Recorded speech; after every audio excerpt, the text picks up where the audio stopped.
오늘 본문의 말씀은 성만찬을 제정하신 바로 그 말씀입니다.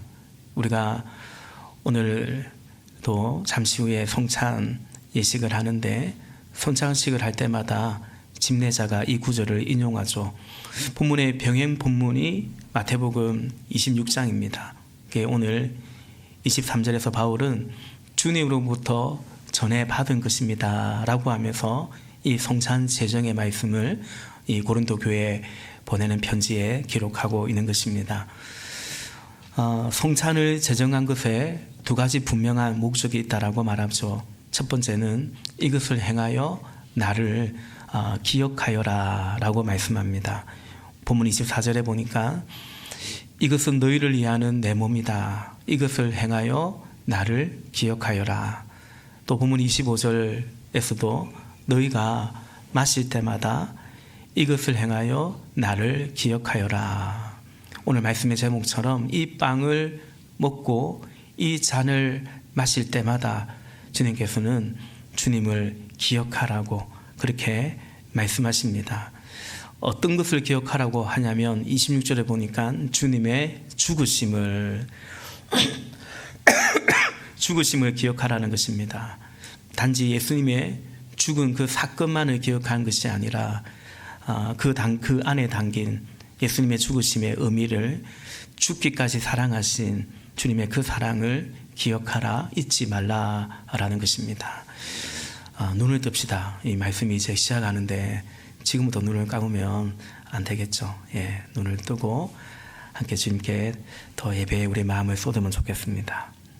이제 학기 말이 다 되어오면 우리 학생들이 밤을 새고 예배 오고 이런 분들도 종종 있습니다.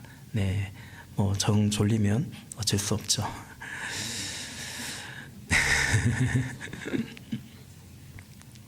초대교회는 매주일 예배가 바로 성찬이었지 않습니까?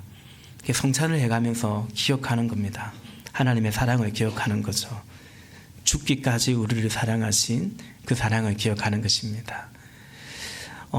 초대교회는 믿음 따라 믿음 때문에 박해를 받고 순교하기도 했지 않습니까?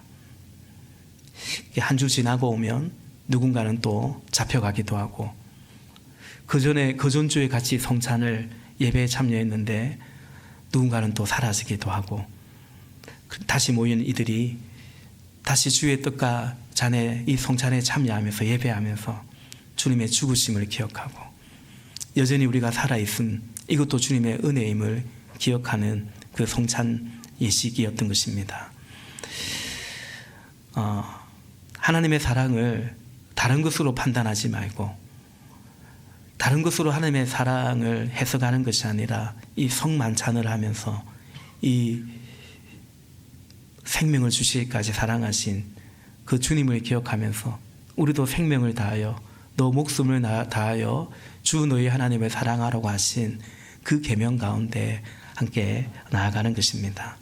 생명으로 사랑하신 주님을 우리도 생명으로 사랑함을 고백하는 것이 그 주님을 기억하는 것이 성찬식을 행하는 거죠. 이 성찬을 제정한 목적 두 번째는 본문 26절에 보니까 그가 오실 때까지 그의 죽으심을 선포하라고 말씀합니다. 여기 선포하라라는 것은 입으로 외치는 것으로 그치지 않고 그의 죽으심을 우리도 본받아 우리도 그와 같은 삶을 살아가라고 그리고 외치라고 말하는 거죠. 그러니까 이 선포, 이 외침은 그의 죽으심에 참여하는 우리의 삶을 동반한 그런 선포요 외침인 것입니다. 그리고 이것이 가능한 것은 우리가 어떻게 그의 죽으심을 본받아 그의 죽으심에 함께 참여할 수 있겠습니까?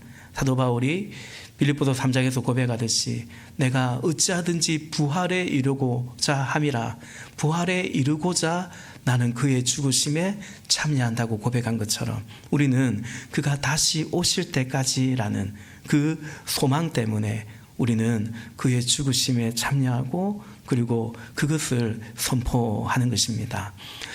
우리 생명상 가운데 이 사도행전 2장 42절 PPT 한번 띄워주시겠습니까? 초대교회는 무엇을 했는가라는 것을 공부할 때 사도행전 2장 42절에 그들은 사도의 가르침에 몰두하며 서로 사귀는 일과 빵을 떼는 일과 기도에 힘썼다라는 거죠. 다음 PPT 보면 초대교회는 교회에서 뭘 했냐면 사도의 가르침을 받았습니다. 우리 교회로서는 이 예배 가운데 선포되는 말씀을 경청하고 그리고 또 여러 상공부를 통해서 말씀을 또 배우는 것이고요. 그리고 서로 사귀는 일을 한 거죠. 이 성도의 교제를 말합니다. 우리 교회에서는 목장 모임을 통해서 또 이렇게 성도의 교제를 해가고 있습니다. 그리고 빵을 뗐다라는 것이죠. 이 빵을 떼는 것이 뭐냐면 바로 이렇게 예배하는 것입니다. 초대교회는 이 애찬이 성찬이 곧 예배였던 것입니다. 그리고 기도하기에 힘썼다라는 것입니다. 말씀드린 것처럼 성찬은 예배입니다. 예배가 곧 성찬이었습니다. 그래서 이 예배, 이 성찬을 통해서 두 가지를 확인하는 것입니다. 그의 죽으심을 다시 말해 주님의 사랑을요, 하나님의 사랑을 확인하는 것입니다. 우리가 이 땅을 살아가다 보면 그의 죽으심, 예수님의 그 생명이 하나님의 사랑이라는 것을, 이건 마치 종종 말씀드리는 것처럼 기본값처럼 알지만 별로 하나님의 사랑이라고 내가 느껴버리지 못하는, 그럴 수 있거든요. 우리 저 한풍기를 좀 꺼주세요. 그럴 수 있거든요. 그래서 이 하나님의 사랑을 이 주일 예배와 성찬을 통해서 다시 한번 고백하는 거죠. 우리 지난주에도 추수감사 주일 예배를 하나님께 드렸는데 함께 고백했지 않습니까? 귀신들이 너희에게 항복하는 것으로 기뻐하지 말고 너희 이름이 하늘에 기록된 것으로, 그러니까 어떤 일로 어떤 결과로, 다만 그것으로 기뻐하기보다는 하나님과의 관계로, 하나님의 그 사랑으로 우리 이름이 하늘에 기록된 것으로 기뻐하라, 그렇게 함께 말씀을 또 보았던 것처럼 그렇습니다. 예배를 통해서, 성찬을 통해서 하나님의 사랑이 바로 여기 있나니, 요한일서의 사랑은 여기 있나니 그가 우리를 사랑하여서 그의 아들을 보내어 주신 것이다. 사랑을 기억하는 것이고요. 또 성찬을 통해서 그가 다시 오실 때까지, 이건 이제 우리의 소망이죠. 우리가 이 땅을 살아가면서 소망이 곧 우리의 현실이 되고 우리의 삶이 되고 우리의 삶의 의미가 될지언데, 그래서 우리의 소망은 뭐냐? 예수님 그분이 다시 오시는, 바로 그것이 우리의 소망임을 매주 우리가 예배 가운데, 그래서 이 땅에 막 살아볼 만하다 그런 소망을 품고 나가는 것이 아니고 하나님의 사랑 안에서 그분이 다시 오심을 기억하면서 우리 이 땅에서 그의 죽으심에 참여하여 그 생명 가운데 살아가기를 고백하는 것이, 그게 이제 성찬이고 예배인 거죠. 성찬은 이처럼 기억하는 것이고 그리고 선포하는 것입니다. 우리는 오늘도 말씀을 따라 성찬을 행하고 동일하게 말씀을 따라 이 성찬을 통해 주님의 죽으심을 기억하고 주님의 생명에 참여하고자 하는 것입니다. 오늘 이 성찬 제정의 본문의 이 말씀 가운데 핵심은 주님이 우리에게 몸을 주시고 우리에게 피를 주시고 그 모든 것은 하나의 그분의 죽으심이죠. 이 성찬 제정의 말씀 가운데 핵심은 그러므로 26절에 그의 죽으심이라고 할 수 있습니다. 여기 그의 죽으심, 예수님의 죽으심은 두 가지 의미가 있습니다. 오늘 이것을 같이 좀 보고자 하는데, 첫 번째는 예수님의 죽으심은 철저하게 하나님께 붙잡혔음을 의미합니다. 본문 23절입니다. 내가 여러분에게 전해준 것은 주님으로부터 전해받은 것입니다. 곧 주 예수께서 잡히시던 밤에, 예수님이 잡히시던 밤, 그 밤이 있었죠. 가룟 유다를 앞세운 그 대제사장들과 장로들의 그 하인들, 사병들이라고도 할 수 있습니다. 그들은 칼과 몽둥이를 들고 예수님을 잡으러 왔고 예수님은 그들에게 붙잡혔습니다. 마태복음 26장 47절 말씀에 보니까 12제자 가운데 하나인 유다가 왔다.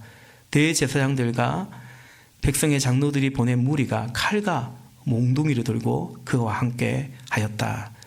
또 26장 50절에 보니까 예수께서 그에게, 가룟 유다에게요, 친구여 무엇을 하러 여기에 왔느냐, 예수님을 팔아 넘기려고 왔죠 라고 말씀하시니, 그들이 이 유다를 앞세워서 왔던 그 대제사장들과 장로들의 그 하인들이 다가와서 예수께 손을 대어 예수님을 붙잡았다, 체포하듯이 붙잡았다라는 것입니다. 이처럼 주 예수께서 잡히시던 밤에 표면적으로 예수님이 붙잡히시고 끌려가시고 결국은 죽임을, 십자가에 매달려 죽임을 당하십니다. 그러나 예수님은 그 누구에게도 붙잡히시는 분이 아닙니다. 그 누구도 예수님을 그렇게 하실 수가 없지 않습니까?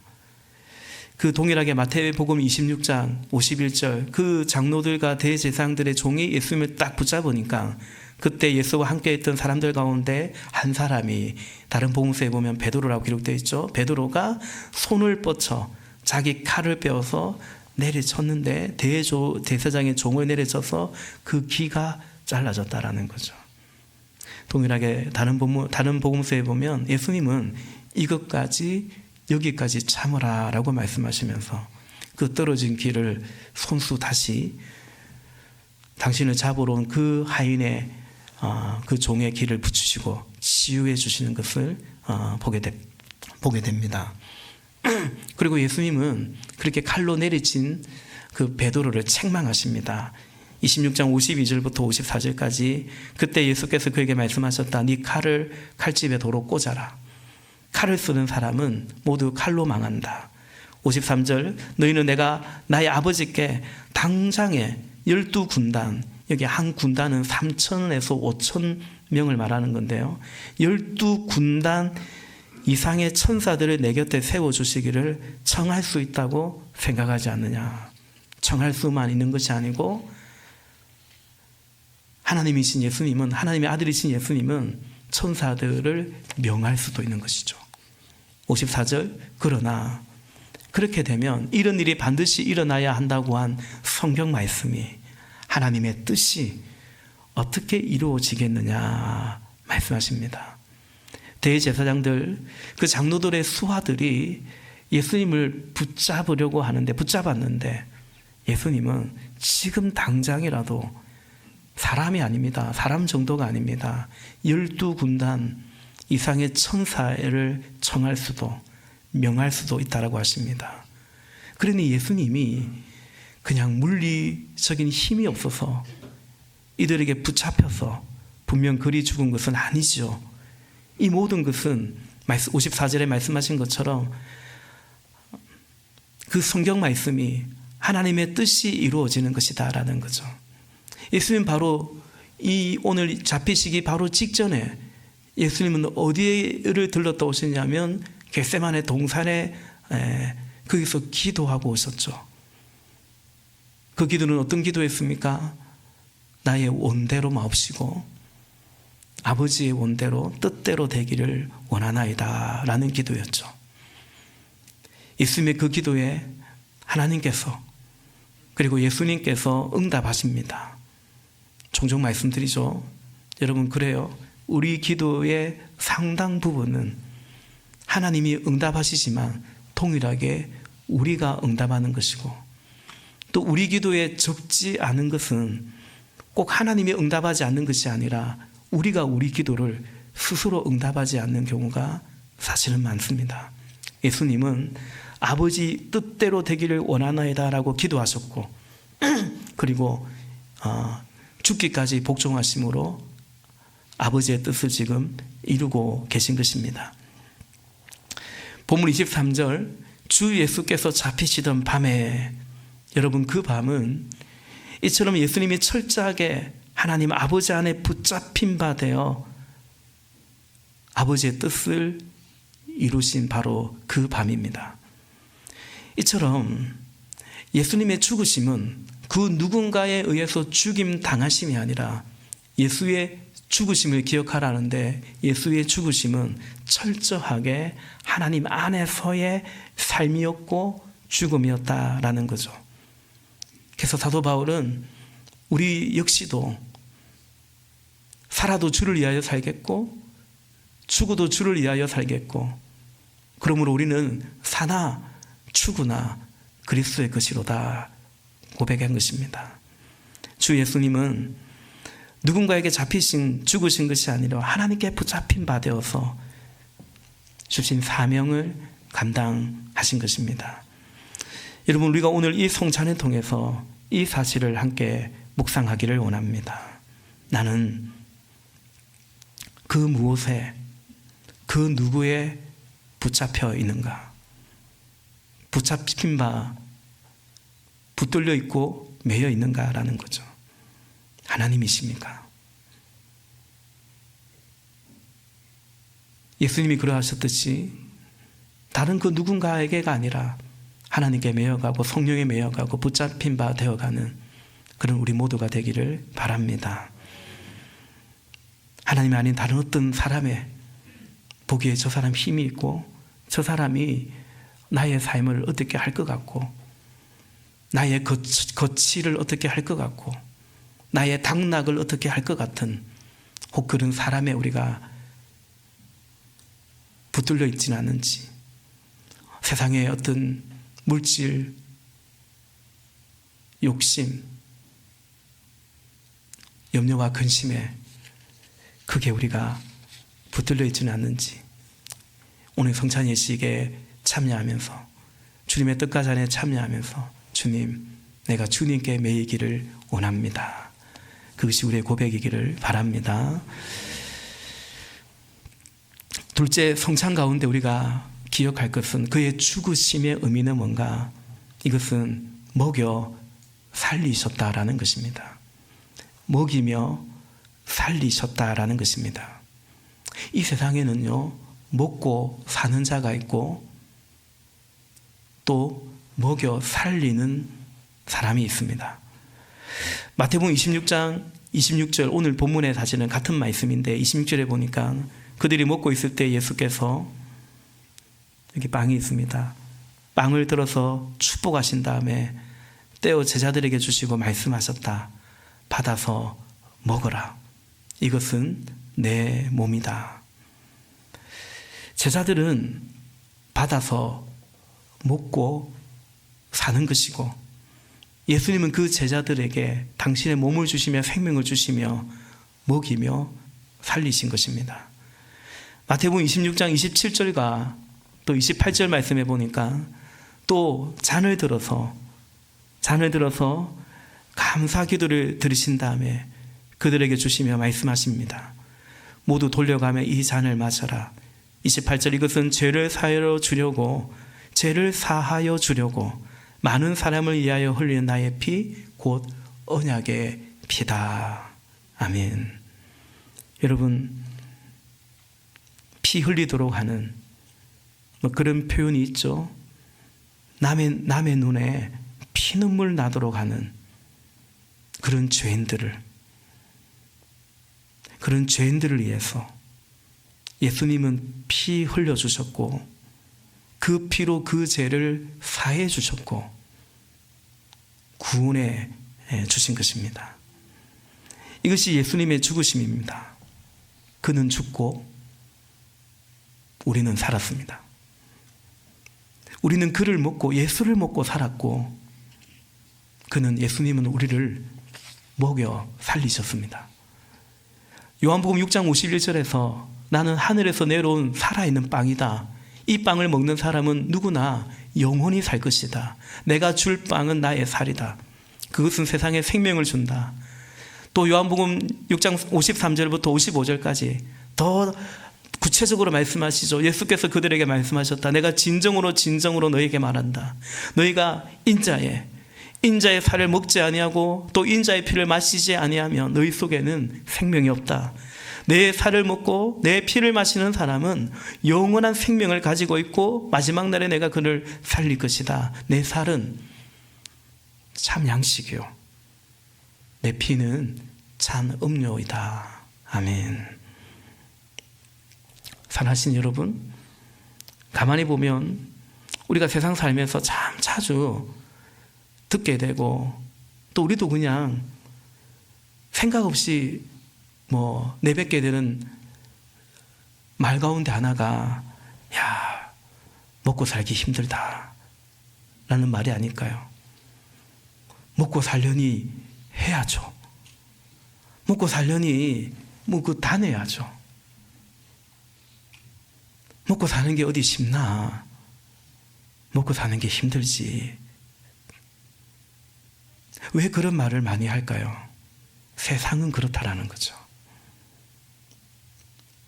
그리고 구원이란 그 세상으로부터 우리를 건져주신 것이 구원인 것입니다. 그 세상으로부터의 부르심, 에클레시아, 이것이 교회요, 성도라는 것입니다.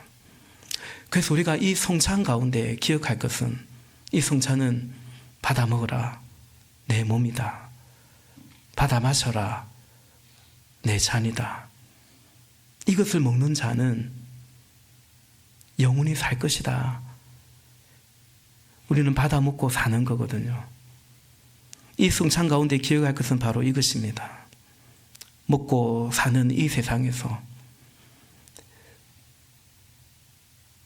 가격하게 들릴지 모르겠지만 나 살자고 끊임없이 누군가를 잡아먹어야 되는, 그러다가 잡아먹히기도 하는 그런 세상에서 주 예수께서 우리를 먹여 살려 구원해 주셨다라는 것이죠.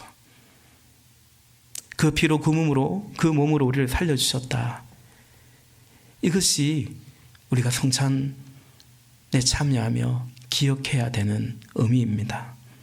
그러니 우리도 그의 죽으심을 본받아서, 그 사랑을 본받아서 다만 먹고 사는 자가 아니라, 다만 살아야 하니까 생존 인생으로 살아가는 것이 아니라, 예수님께서는 그것은, 먹고 사는 것은 너희 하늘 아버지께서 이미 다 알고 계신다라고 말씀하셨고, 그러므로 무엇을 먹을까 마실까 입을까 염려하지 말고, 그런 거 쫓아 살아가지 말고 먼저 하나님의 나라와 의를 구하라.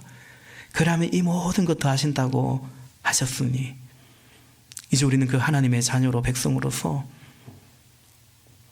다만 먹고 사는 자가 아니라 그리스도 안에서 우리도 먹여 살리는 자로, 그의 나라와 의를 구하는 자로 살아가라고 하신 말씀인 것이죠.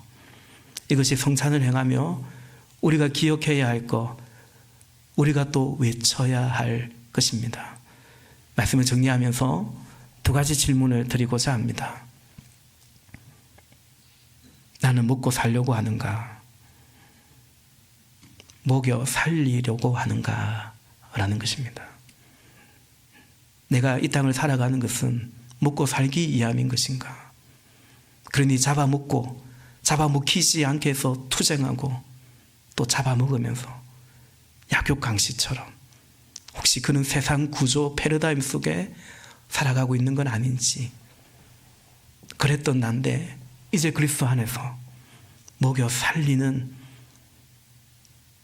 그 예수 생명에 내가 동참하고 있는지, 오늘 이 대림절 첫 번째 주일 아침에 특별히 성찬을 우리가 받으며 이것을 묵상하고 기도할 수 있기를 원합니다.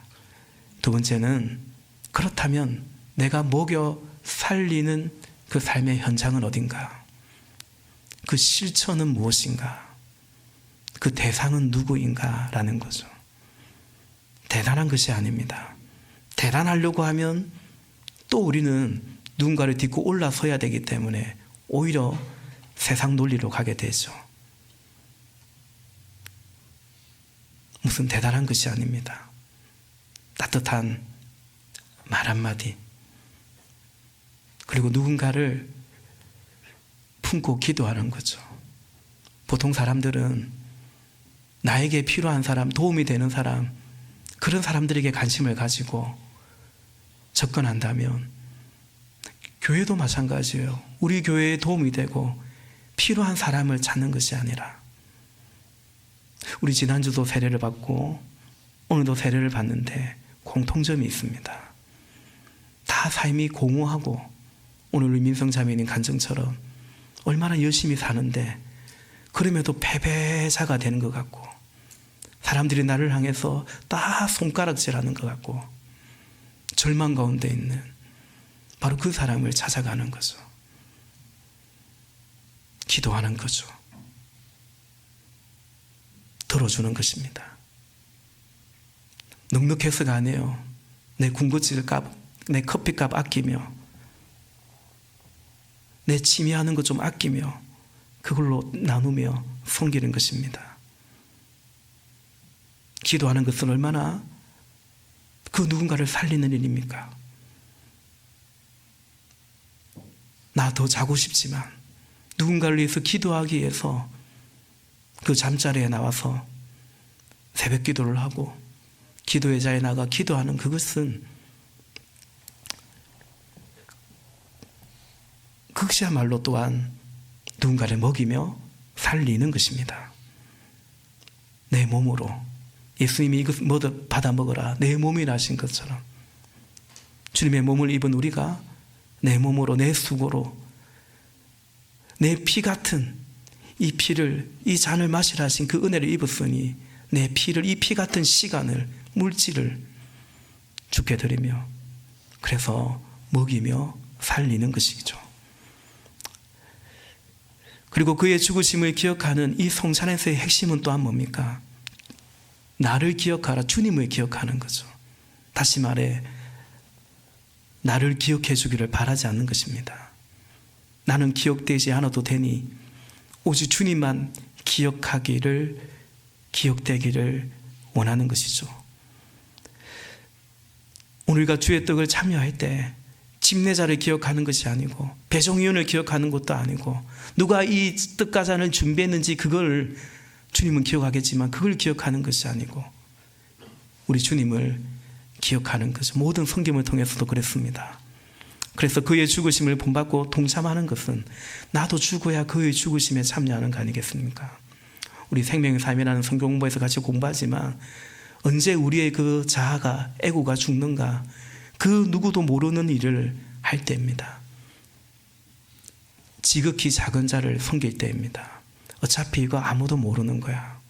예수님께서도 주 예수께서 말씀하시기를 너희가 누군가를 대접할 때 그 섬김이 다시 나에게 나를 향한 대접으로 돌아오지 못하는 그 사람을 섬기라고 했습니다. 우리가 어떤 부조를 한다면 저 집에 부조해봤자 우리 집에 부조하지 못할 그런 사람이 있다 할지라도 우리는 그렇게 섬기는 것입니다. 꼭 인사받지 못해도 예수님이 그리할 때에 그때 우리의 자아가 죽고 하늘 아버지가 다 기억하시는 거죠. 그리스도 안에서 나는 죽고 예수가 사는 것입니다. 그리할 때 우리는 비로소 그 누군가를 먹이고 살리는 그리스도의 삶을 살아가게 되는 것입니다. 더 나아가 이것은 어떤 무슨 사역이나 봉사 꼭 그런 것이 아닙니다. 우리의 존재라고 볼 수 있죠. 그리스도인의 삶입니다. 그의 죽으심을 기억하고 그의 죽으심을 선포하는 것은 우리의 존재지 않습니까? 그래서 여러분 이 땅 가운데 먹여 살리는 가장 기본적인 존재는 누굽니까? 부모의 삶입니다. 저도 우리 아이들을 먹이며 살리며 키웁니다. 부모의 삶이야말로 하나님께서 우리를 그리스도의 삶에 참여시키는 놀라운 부르심인 것입니다. 실제로 이 시대가 아이를 더 이상 낳지 않으려고 하는 그 이유 중에 상당한 이유가 사실 여론조사에서 나오지 않습니까? 리서치에도 응답하지 않습니까? 힘들게 살기 싫어서 아이 키우는 그 수고와 희생을 원하지 않는다. 물론 재정적인 거 여러 가지 이유가 있겠지만 사실은 그것이 실제이기도 하죠. 부모의 삶입니다. 먹여 살리는 것입니다. 그것이 그리스도의 제자의 삶입니다. 그리고 목자의 삶입니다. 먹고 사는 것을 넘어서 먹여 살리는 우리 주님의 그 사랑에 참여하는 삶입니다. 대림절 첫 번째 주일 아침, 오늘 주께서 주의 성찬으로 우리를 초대하십니다. 우리가 그 주님께 붙잡힌 바 되어서 다른 것에 매여 종로로 타지 말고 우리를 어둠의 속박에서 불러주신 그 사랑에 잠겨가서 그러나 우리를 통해서 죽은 자를 살리시는 그 생명의 열매들이 오늘 예배하는 저와 여러분, 우리 가운데, 공동체 가운데 넘치기를 간절히 소망합니다. 기도하겠습니다.